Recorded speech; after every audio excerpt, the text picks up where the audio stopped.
Welcome to the Fleet Success Show, a podcast dedicated to talking about the fundamentals, standards, and best practices that empower today's fleets to achieve fleet success. Let's get into the show. All right, welcome back for another episode of the Fleet Success Show. Today's episode is going to be a little bit different. We had a live NAFA Arizona chapter meeting talking all about tackling the CAFM. And so this episode is going to be a recording of that session. So you'll hear some questions from the audience. Joining me on this episode, you'll hear Steve Saltzgiver, as well as Mary Gerard, both current people over here at RTA Fleet, but both also current CAFS members. So I hope you enjoy this episode as we tackle the CAFM and what it takes to go out and get that certification. I am Josh Turley. I'm the NAFA Arizona chapter chair. Volunteered for this position just because I thought it'd be fun. Right before COVID. So this is our first big in-person meeting. We were going to do one and then Steve got COVID. So we're glad to have you back. Yeah. I guess let me go ahead and introduce the other two people sitting with me. So Steve Saltzgiver is CAFS.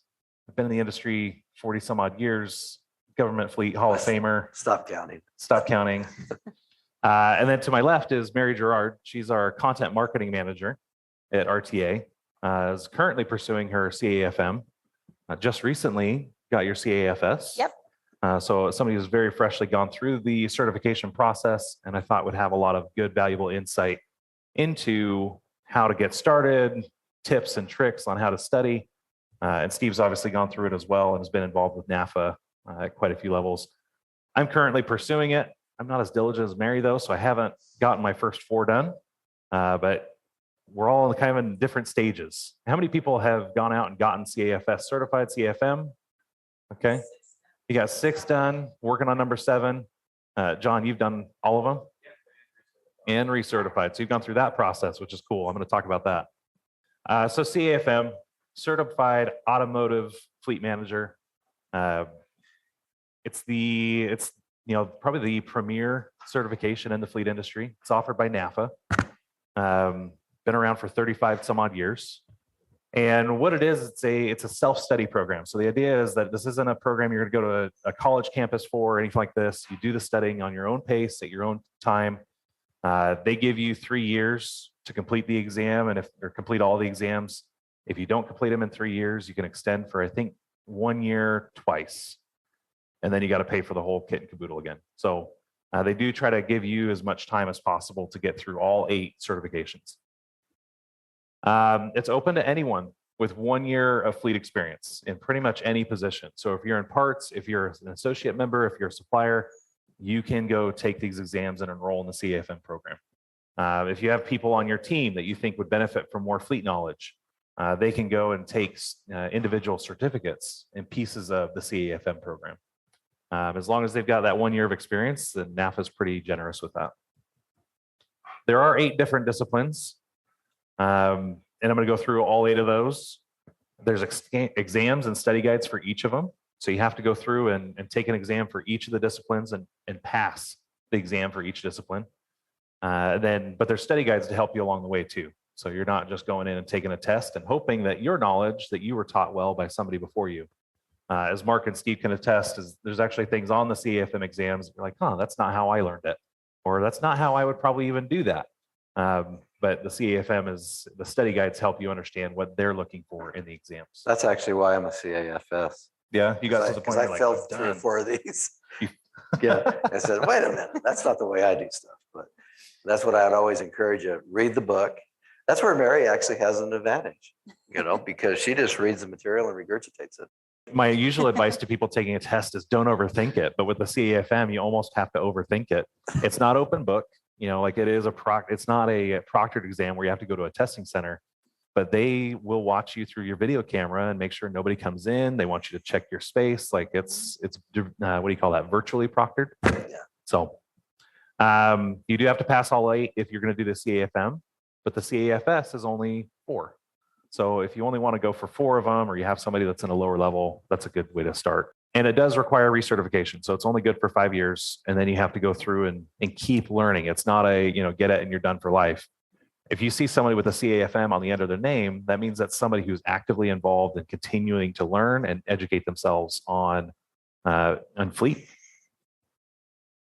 So as far as the CAFM, I know a lot of people like this can be a very daunting program. I don't know how many people have looked at it and then like it took you a while to get started, but that's definitely been my scenario. And it's like one of those, like, just, I got to get off the bench sometimes. And so I wanted to have this session just to kind of help us if we're stuck at a point or if we just need a little bit of rededication to talk about where do we start? How hard is it to go through the process? And then what are some tips and tricks as I prepare and get ready to take the exams? So the 8 different disciplines that the CAFM gets broken apart into, the first one that we hit is asset management. Then business management. You have information management. There's going to be a lot of managements for fleet managers. Finance management. Maintenance management. Fuel management. Risk management. And then professional development is the last one. Professional development management. I feel like they really missed an opportunity here. Right? I hate that. That's the worst one. Steve says professional development is the worst one. Oh, Yeah, especially when you get into the ethics, right? The ethics piece of that. It's like, I mean, not that I'm not ethical, but I mean, they go, there's some questions sometimes, Steve. oh, they go so deep. It's like a college course. Oh, man. Exciting. All right. So asset management, we're to dive into strategic sourcing, several aspects of vehicle ownership, things like invoicing and pricing. How do you do vehicle selection, procurement, active fleet management, remarketing? What do you do with vehicles when it's time to get rid of them? How do you sell them, capture the most for that? We get into business management, this is like business law. They have like whole semesters at college on business law, but this is law for fleet professionals. Fleet policies, procedures. How do you go out and do an RFP? Like, what's the ethical way to do an RFP? How do you run emergency operations, and when does that kick in? And what does that do to your operation when you're under emergency?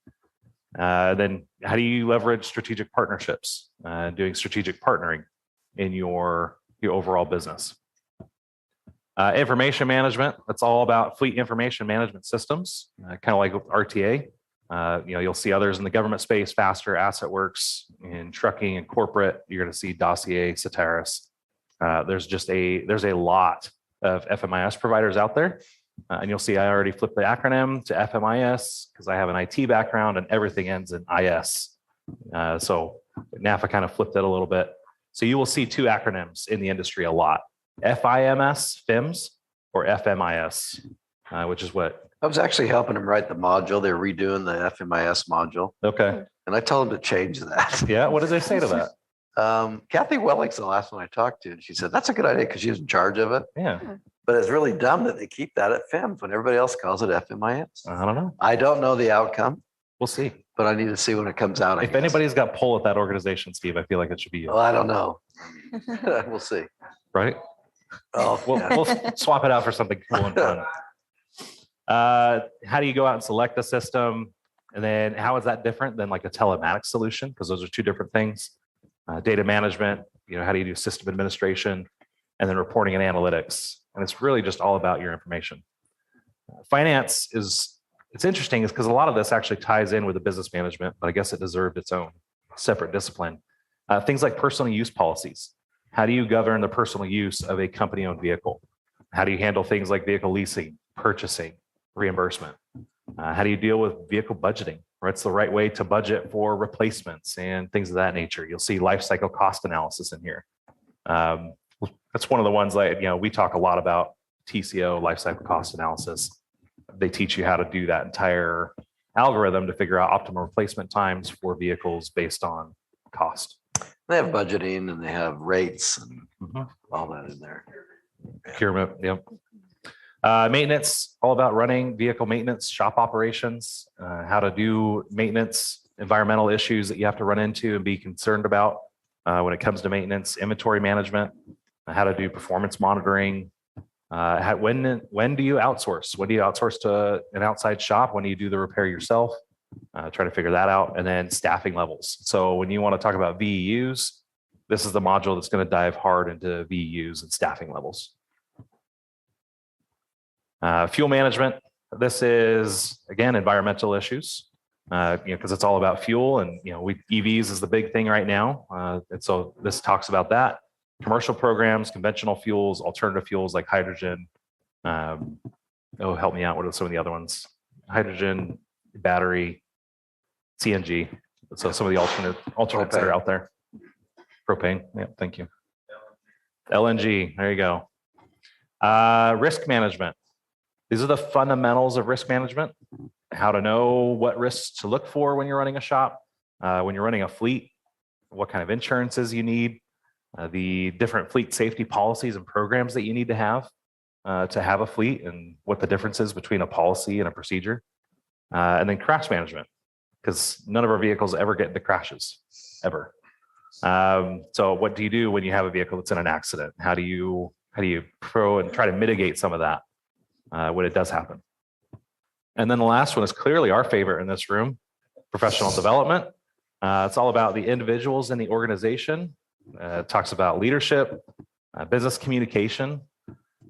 I might have you just tell me, is this we're talking about how to write a good email, like actual written communication, or? No, it's it's really hard to explain. It's sort of a catch-all book. Just anything we couldn't shove into the other, we're just going to throw them into professional development. Yeah. I think the surprising thing about professional development, it was interesting to me that it was so deep into the psychology and the sociology. I seriously felt like I was taking Psych 101 or 301 or something. Is that one that you passed, or is that? Yeah, I legit thought I could take it over holidays. There's 2 weeks off for Christmas. I'm just going to knock this out because it's probably common sense. And then I got into it. It's oh my gosh, you're scaring me a so little bit. hard. Yeah. And so I was maybe it's just because my mindset was thinking this was going to be a gimme class. I'm just going to go super fast. But it was so much memorization. It was ethical theories. It was philosophers. You had to know who thought what their philosophy was. It was hard. All right. So if I had a piece of advice, then it might be save that one for last, so that you're really motivated to finish it. This is the last one I have to do. And when you're that close, I just have to do one more, and you just grind. You know what my new theory is? Because I did fail one. I actually failed the information one the first time I took it, which is really embarrassing to admit. But my new theory is take the harder ones first, because you have to wait a month before you can retest. So then you could start another module while you're waiting your 1 month to retest. So I'm doing fuel now because I thought I was going to fail that one. So I figure if I do it now, then it gives me some buffer time. If you need to go back and retest, you can. Yeah. I actually had hubris when I did it. I took all 8 at one time. That's a bold strategy. Crazy. Yeah, because it's one sitting, $200 back then, but I only passed 2 of the 8. So. And you'd already at this point probably had 20 years in the industry. It threw me. Yeah. It was actually harder than I thought. So those of you that are thinking about doing it, make sure you read the material, and it's all there. It's multiple choice questions. One is totally wrong. One is right. And the ones in the middle are I don't know. Could that be right? Could that be wrong? I mean, it's the way they've done it is kind of interesting on those tests. I will say, and it can be done very shortly. Yep. But most people, it does take the full 3 years. But we did have one, Tom Bolt up in city of South Jordan. Yeah. He cranked through it in 2 months, which was impressive. He basically just at the start of 2021 said, I'm going to do this year. Then he sat down, cranked through all 8, and then got his, they had the INE in April, and he got presented with it in April. I was like, wow, that's bold. That's awesome.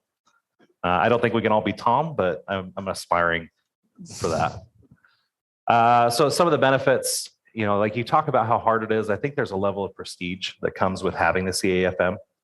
I like that it's fleet focused. It's fleet focused education. You can't really go out to any community college or take a course like you can with a lot of tech, or if you want to learn Excel better, there's so many resources available online. This is one of the few that are available for fleet managers. You've got the CPFP, which is certification for public fleet professionals. There's a couple others like this, CDME. There's a CEM, Certified Equipment Manager. Yeah, but this one seems to be this is the hardest one to get, and it has a lot of prestige that comes with it. 27% on average salary boost. 27%? 27% average salary if you boost. have that. Yep. If you're going for fleet management. You get an increased competence. There's just something about learning like the right way to do a job, or at least the right way according to NAFA. Learning the importance of industry standards and following standards, finding out what those standards even are. I think the other side of increased competence too is that there's, we need highly skilled labor. We are getting faced with more difficult challenges, more technical challenges every single day in fleet. And this is one of the ways that we can learn how to keep learning. We can learn, what to focus on and how to standardize. And having that competence helps us grow and run our fleets. People who know more are more productive. They're more efficient. There's lessons that you learn like, oh, wow, that's actually a very easy way to do that, solve that problem. Instead of if you're coming in when you have no experience in it, you haven't learned, you're trying to reinvent the wheel, you're trying to invent a better mousetrap when you've never invented the first one. Sometimes it's easier just to see what other people have done before you. Steve mentioned he was a part of the curriculum, helping rebuild the professional development curriculum. NAFA curriculum as a whole has been developed by fleet professionals, over the course of its 35 years. They've actually brought in an adult learning person now in NAFA. So yeah, they have. A lot of this may change going forward. And then I think for me, there's an increased longevity. This is one of the benefits that NAFA touts to the CAFM. And they look at it from an increased retention. Like it's easier to retain people because you're investing in their education. If you can get budget from city councils or from your organization to pay for certification, it's a good retention tool. But I think for us as professionals, it's also increased longevity because it helps us stay longer in the job. It helps us, raise our own lid. If you want to go Google, there's a law of the lid. It's from an author named John Maxwell. That basically we are the lid on organization. And if we're investing in ourselves and we're investing in the time to go learn and get these certifications, we're raising our own personal lid, which means that as the company grows underneath us, as the fleet grows underneath us, we aren't the fleet manager today that we'll need to be to run a fleet that's 3 times the size, right? If it's growing. This helps us get to become that fleet manager and helps us raise our own personal lid so that we're not the lid on the organization and we don't get replaced. It increases our longevity in the organization that way.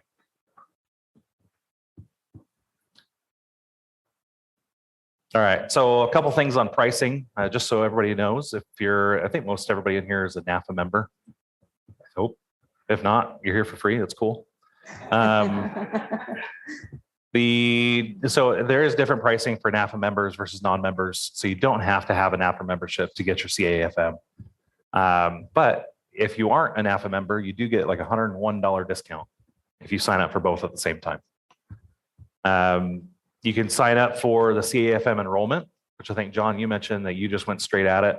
They give you study guides. You can read through the study guides. You can take practice exams, and then you just take the exams.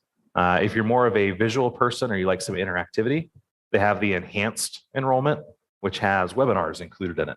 And so you can sign up and watch, and I want to say it was probably Kate Vigneault did a lot of them, but you can watch a fleet professional go through the material from the CAFM, each module.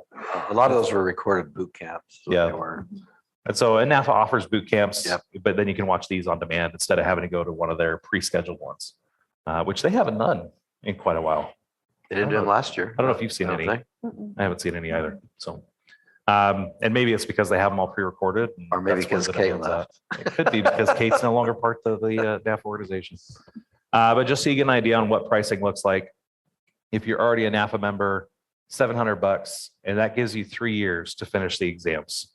If you're not a NAFA member, then that's going to be $1,300. So almost double, not quite.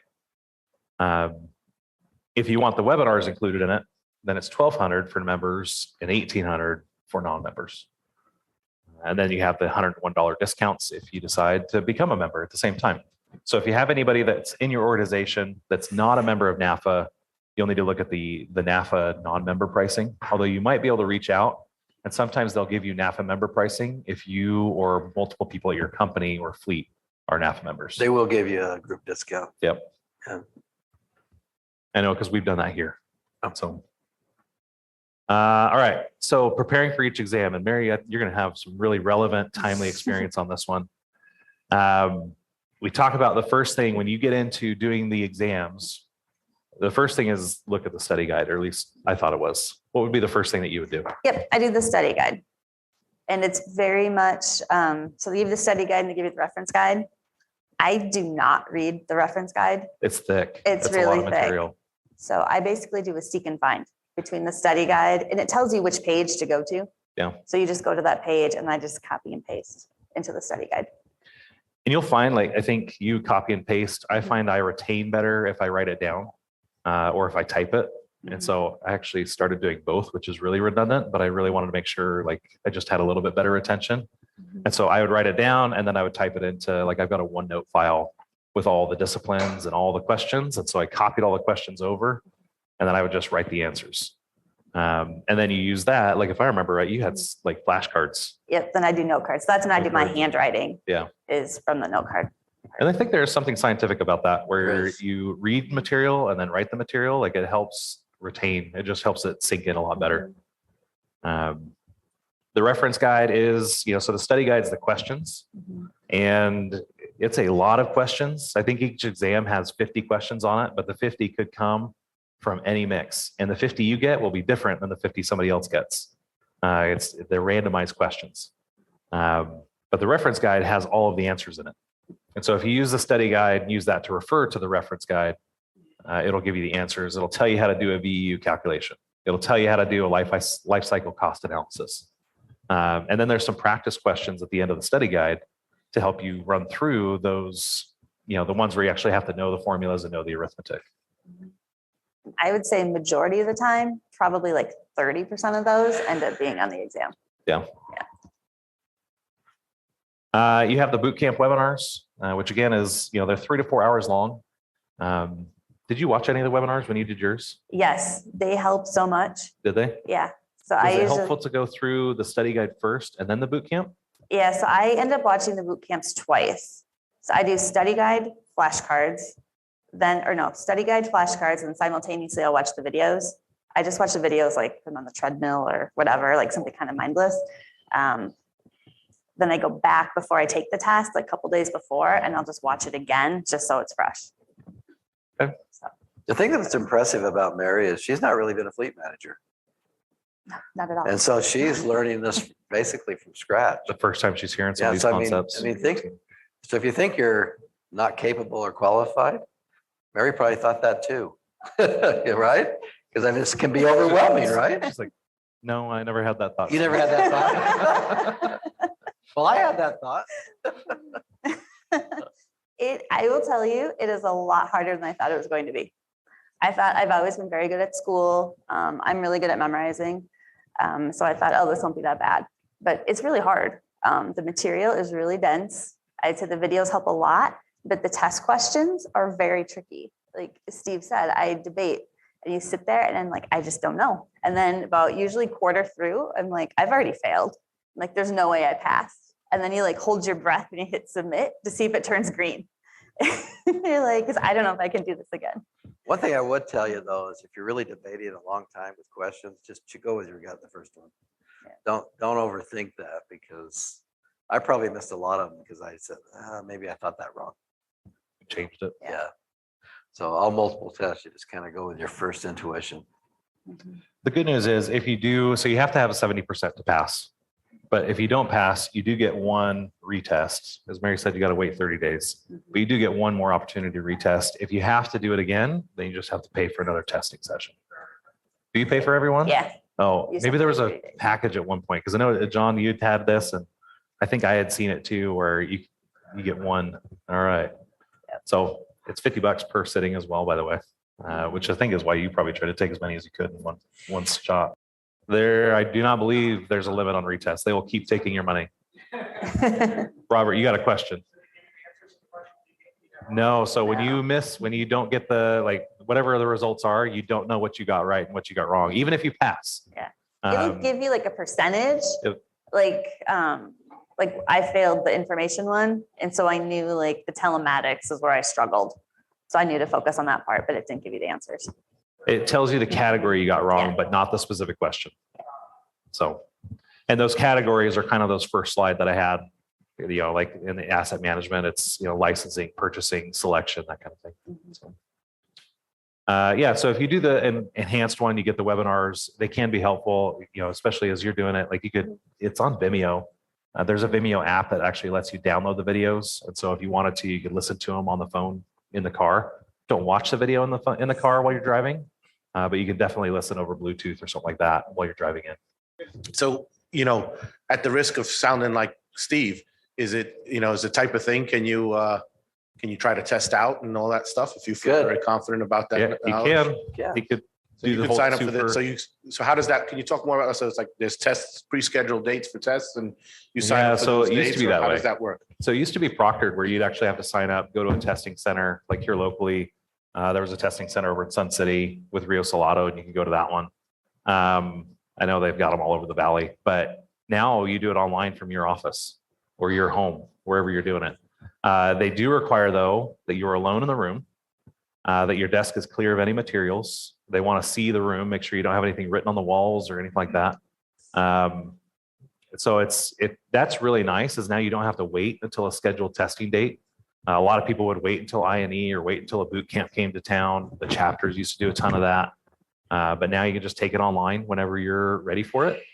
But if anybody walks in, so Tom Volt had this happen. He's like, I would have gotten all 8 for 8 on my first try, but on the number 6 one, somebody walked into my office and it voided the test. And so, yeah, so he had to wait 30 days, pay for the next exam, and do it again. It's like, okay, so you need to lock your door.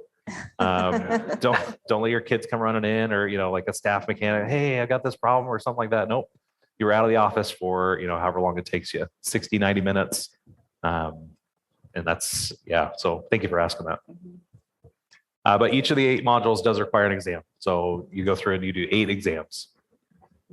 So to answer your question again, exams are online in the comfort of your home, but they are proctored by an AI. And so it is an AI. You don't have like a live person watching you. I don't know if it's creepier if it's AI, but they're scanning the room and they're looking and doing any kind of person recognition. So your Ring cameras have a lot of the same tech behind them, and they can do person detection and see if anybody walks in. On the test, is there any calculations you have to do? They allow a scratch pad? Yeah, they give you like a calculator. There's like a little app. I've taken notes, like written down my calculations, and it's been okay. Like a blank notepad? Yeah, Blank I've had notepad. one next to me and done it. So just show that it's blank. Yep. Yeah. Worst case is they void your exam and you got to take it again. Yep, sorry.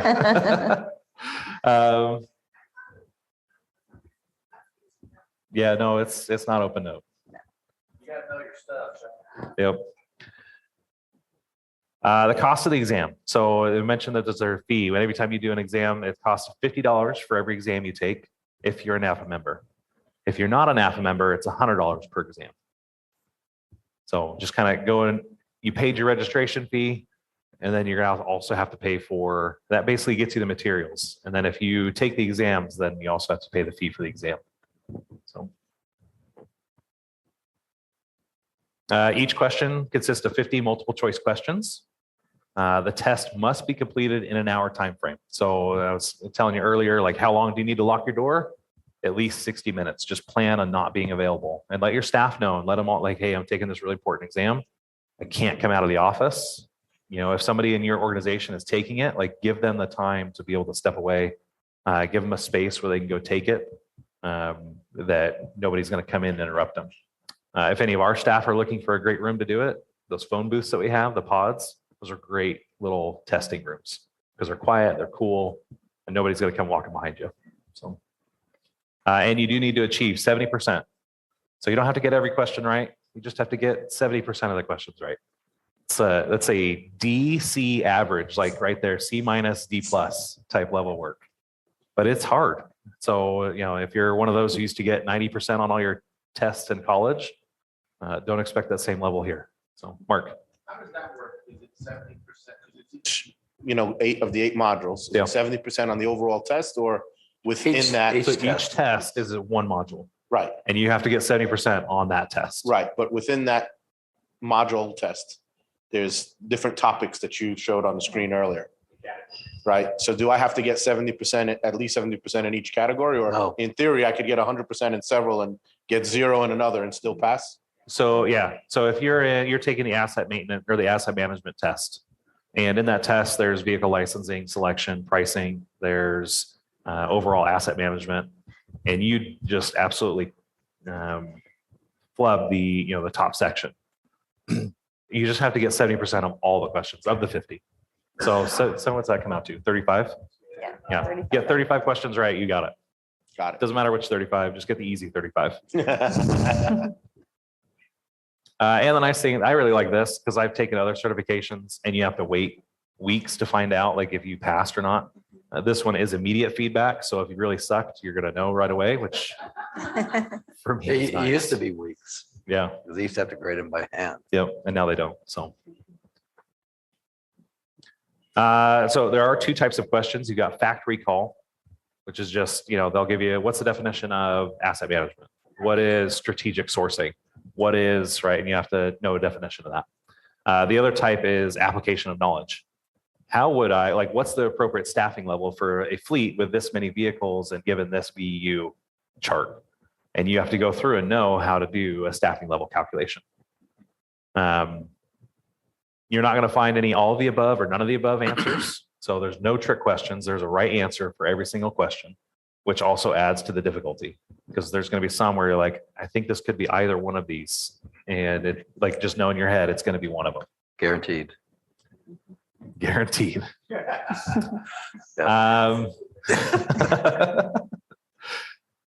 So I'll get a question about the CAFM versus the CAFS.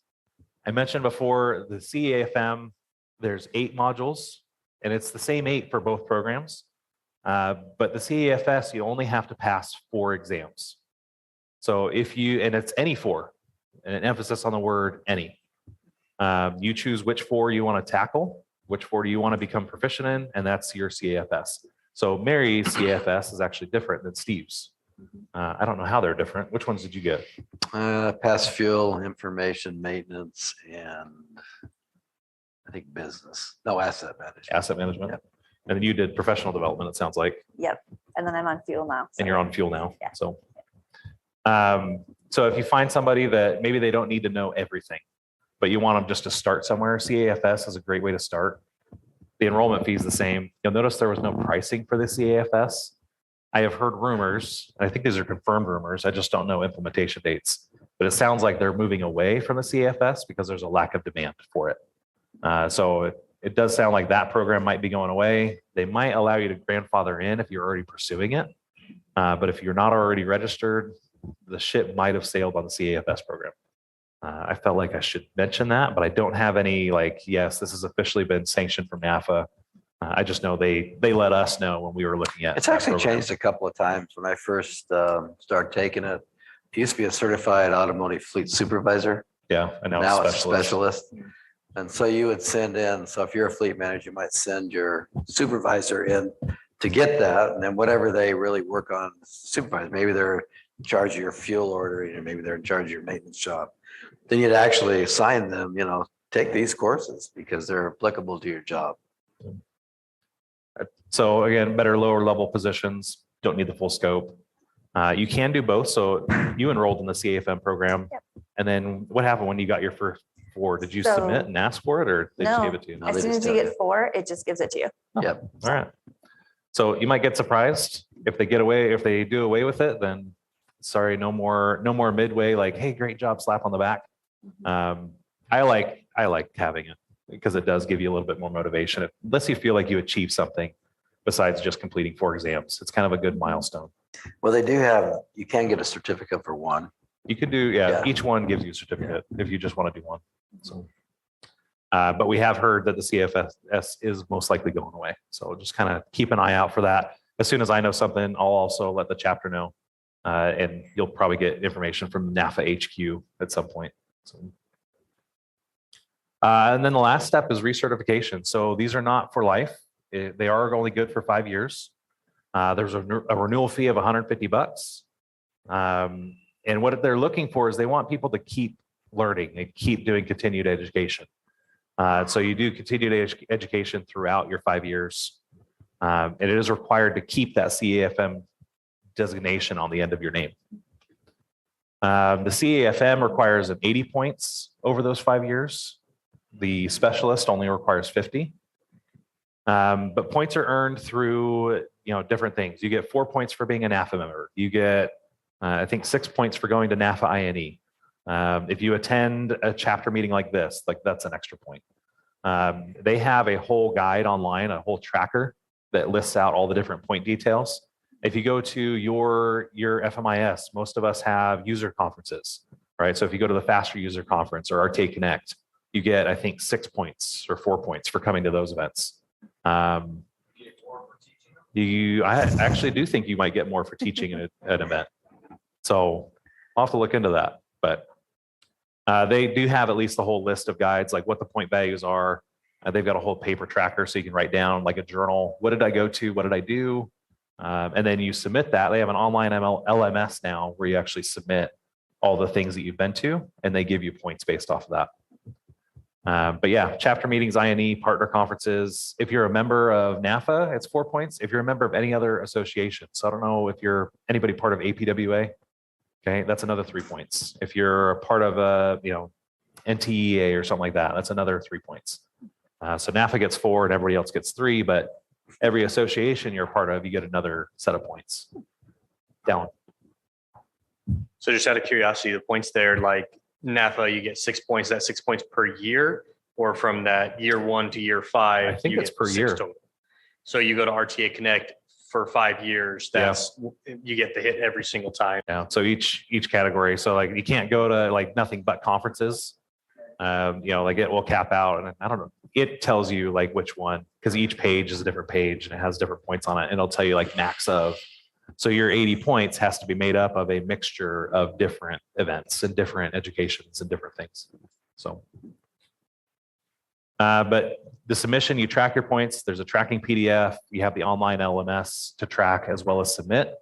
And 3 months before you're expired, it'll come up and allow you to submit for recertification along with all of your documentation. And then if you don't, let's say you miss your 3 months, they do have a 6-month grace period.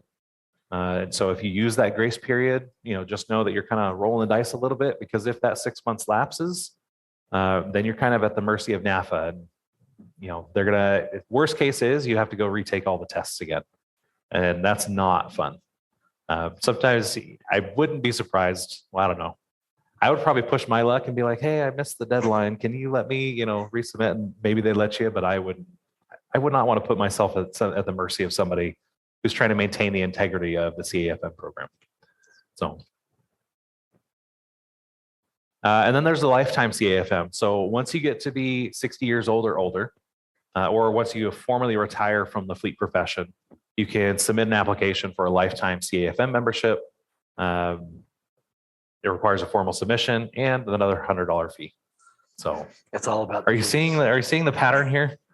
I'm in half a chair. And I'm like, I'm seeing the pattern here. It's all about the fees. So, and then lastly, FAQs. They have FAQs on the NAFA website. If you go to NAFA/certifications /FAQs, you'll see it there. You're also welcome to email, Steve, Mary, and I. Happy to answer any questions that you guys have at the end of this. And then if you want to email us any follow-up questions, we're happy to answer questions. Same thing, if you want to email anybody in the chapter, I'm happy to send emails out to the chapter members as well, get their take or get their advice on something. They do have the online LMS. So once you're registered, there's tons of resources available there as well. And then I'll open it up. Any other general questions that you guys have on tackling the CAFM or getting started at all? All right, Larry first. On recertification, the test you take, less questions? I don't know that there's no There's test. no testing. No test, just It's- recertified with the It's really points. just staying involved in the fleet industry. One example of a section that you have is application of what you learned. So they're kind of throwing you a little bit of a bone. So you can score a number of points by going back and say, this is the application of this module, this module, this module. Other ones, if you're published in a magazine, if you're a feature article, you get points for that type of thing. Obviously, like you said, associations, presentations, attending other fleet related summits, Rocky Mountain Fleet Association, That's Fleet another one. Pros, Yeah, Fleet you Pros. get points for all that type of stuff. It does cap out, but it's much easier than the test. Yeah. Just keep track of your stuff. over the course of 5 It's years. really just being involved. And they do want proof of a lot of things. So hang on to that. So for example, technically to get proof, count this meeting, he has to send out a roster that you were here. Yeah. So that's things that you have to have. And if you do a presentation, you have to have proof of that presentation. You submit everything through. If you did an article, you send the article in. So they are pretty good about holding it to a pretty high threshold. Yeah. So, and that's why, like, when you go to different training events, we do this with our basic training, because you get a certificate at the end. So you can scan it in and keep track of that. Right. And so anything that you go to, you kind of want to ask that same thing. Is there a certificate for attending this? Or is there, like you said, a roster? Like we had the RSVP that you were here, but there's a follow-up piece. And, thanks for reminding me of that, by the way. Yeah, Beth and then, Beth and then Mark. Did we get Robert yet? Not yet. He's patiently waiting. He's now standing. He's so patient. Go ahead. So can you start accumulating your points while you're doing the testing, or do you have to be certified before you can start accumulating your points? my understanding is after the survey. Yeah.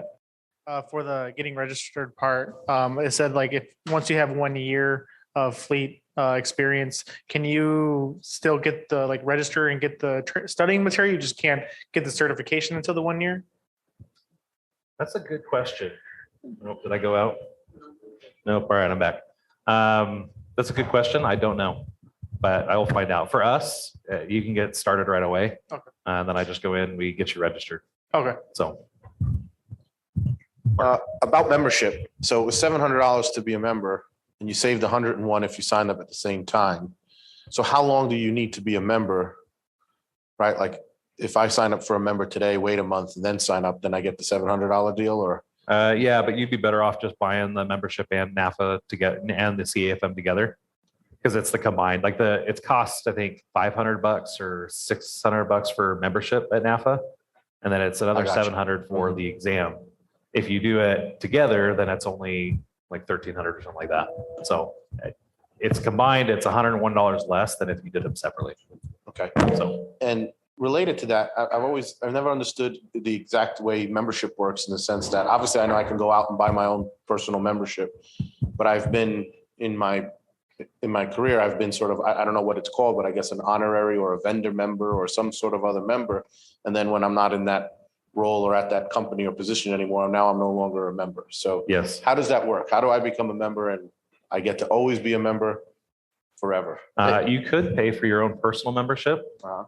But a lot of times organizations will sponsor your membership. Mhm. And so they'll pay for it like we do here.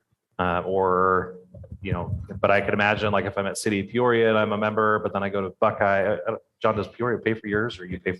They So- move it with you. Yeah. They'll move the membership. You get to keep your record, Yeah. right? But you may not be a member anymore. I can't log on or do anything anymore. Right. Right. You may have to re-register. The other thing is, I'll just comment that they're pretty good about honoring, going back to the ongoing, the recertification.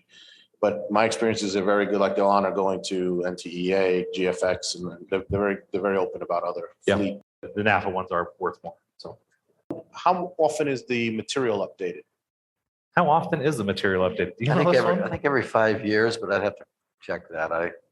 They go through and they have a rewrite. They have a curriculum committee that's I constant, think they tackle and it they're rewriting one all the constantly. time. Thank you. I think you're probably going to see it more frequently right now as they go through this with this adult learner, because a lot of it was written by fleet managers.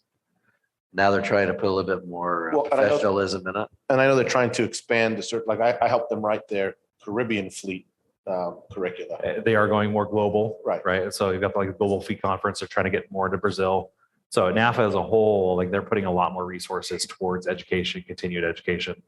They brought on, I can't remember her name now, but the adult learning, specialist. They have a lot more staffing now getting pushed towards this side of the house. Mhm. So I forgot her they're, name they're too. definitely growing. So we've got Tina and Annette, but then there's somebody else who's over learning. So that's all right. Robert, your question. Kind of tangent to that. With them going to be updating the curriculum so frequently, do you know when the next time they may update it? Like, let's say you're studying now and the next year it's updated, then you got to kind of relearn new things or something that's kind of changed in it. Is there any kind of scheduled time when they're always updating the curriculum? I think actually it used to be if you started a curriculum, you stayed on that curriculum. Oh, okay. So they won't throw a screwball at you, but. And then my only other advice would be as soon as you're done studying, take the exam. Okay. Because then that way too, like, not necessarily that you forget what you just learned, but you don't necessarily have to be thinking about it. Now you can focus on the next exam. So I definitely wouldn't try doing all of them at once. Just do one at a time, get through it. And then that way, like, you're only thinking about that one and in that category, how they're talking about it. I would definitely recommend that because I've done the opposite. With that, we're going to go ahead and close and just, thank you guys. Thanks for joining us on this episode of the Fleet Success Show. If you liked our show, we'd appreciate your 5-star review. Be sure to subscribe anywhere you listen to podcasts and come hang out with us anywhere on social media at Fleet Success. See you next time.